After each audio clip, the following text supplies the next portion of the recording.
Alors je suis avec Jacques Fradin. Jacques, vous vous définissez comme une interface entre le monde scientifique et le vrai monde, les entreprises, les hommes, c'est ça? C'est ça, les métiers et leurs utilisateurs, consommateurs, je dirais tout simplement individus qui ont envie de la technologie et des métiers pour mieux exister. D'accord, alors c'est dans ce cadre-là que ce matin vous nous avez illustré vos réflexions sur, dans l'événementiel, la place de l'individu, la place du temps. Vous pouvez donner quelques clés pour ceux qui n'étaient pas là?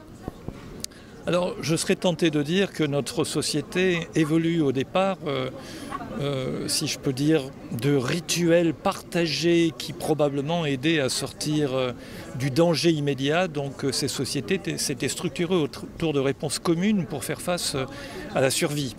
Ensuite, je dirais progressivement, elles se sont affirmées à travers des révolutions collectives, idéologiques d'une certaine façon.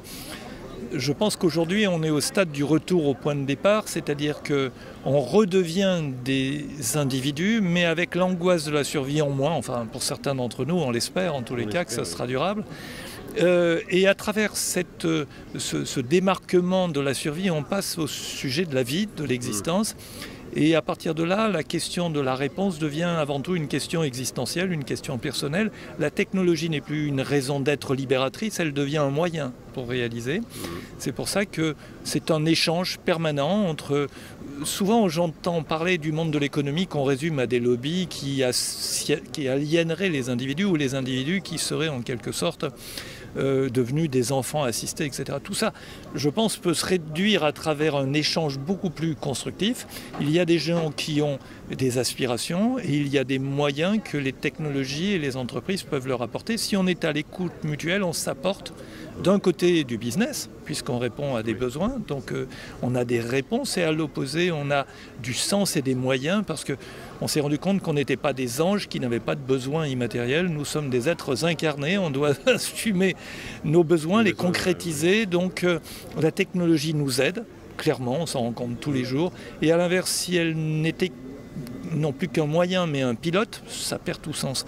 Donc c'est un aller-retour permanent entre le quoi et le comment. Et je pense qu'au lieu d'y répondre de façon soit individuelle, soit collective, on le fait aujourd'hui de façon coopérative. Coopérative, collaborative, donc voilà, le monde du co. Co-créative. Parce que tout seul, on n'est pas grand-chose. Et ensemble, à tous faire la même chose, ça s'appelle une idéologie soviétisante. Oui. On a vu ce que ça donnait.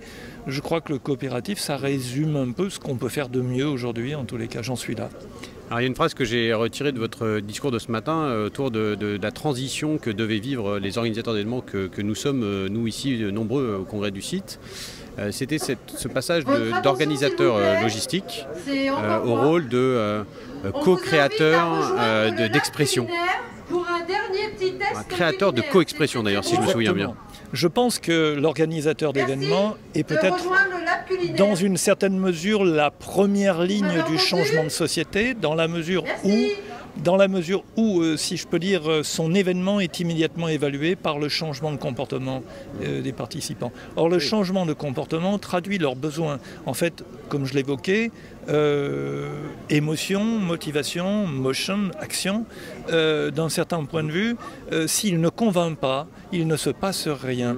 Alors que celui qui est producteur, dans la mesure où il y a un mélange entre le besoin et l'intérêt, le besoin c'est la survie, donc on peut se donner l'illusion qu'on maîtrise le monde parce qu'on répond à des besoins, alors qu'en fait dans le monde d'aujourd'hui, la passion, puisqu'on sort du simple besoin pour passer dans le sens de la vie, laisse de plus en plus la place à l'interaction. Le besoin est prévisible, le désir ne l'est pas. Il est coévolutif, il est co-construit, et donc en ce sens-là, je pense qu'il y a cette coopération. Et puis, d'un certain point de vue, la survie n'est peut-être moins celle de l'individu, mais plus celle de la planète, de la coexistante. Donc on est amené à se poser des questions de long terme et à les co-construire. Donc je pense que c'est la créativité qui est au cœur, c'est la coopération, c'est la collaboration, c'est aussi la générosité, penser à plus tard, à penser à ailleurs. Quand on sait que le bonheur naît d'abord de l'échange, il y a plein d'études qui le montrent, finalement, être généreux, c'est être égoïste. Je crois qu'on s'y retrouve. Merci beaucoup, merci pour cette conclusion aussi, et très bon congrès à Marseille. Merci à vous, et bon congrès, et bonne créativité partagée. Ah oui, avec grand plaisir. Merci. Merci à vous.